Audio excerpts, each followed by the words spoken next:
எந்த கோயிலுக்கு போனாலும் பலன் தான். எல்லாமே தெய்வங்கள் தான். எல்லா இடத்துலையும் மகா பெரியவர் சொன்ன மாதிரி அந்த கோயிலுக்குரிய வைப்ரேஷன் எல்லா கோயிலும் இருக்குது. அப்போது இது போன்ற சந்தேகங்களுக்கு ஒரு ஸ்பெசிஃபிக்கான ரீசனுக்காக ஒரு கோயிலுக்கு போகிறதுன்றது பலன் தருமா தராதா?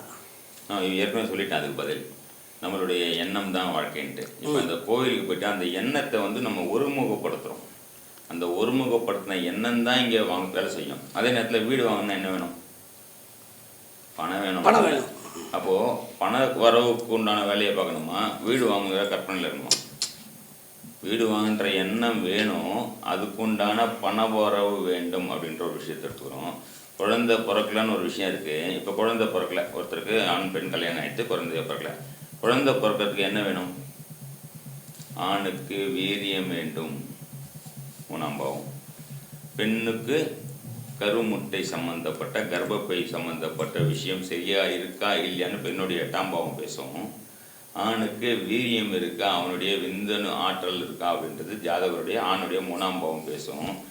அதே நேரத்தில் பெண்ணுக்கும் 3ஆம் பாவம் பேசும். ஏன்னா 3ஆம் பாவம் போது தைராய்டு கழுத்து சம்மந்தப்பட்ட பிரச்சனை சரியா இருக்கான்றது. தைராய்டு எந்த குழந்தை பிறகுமா?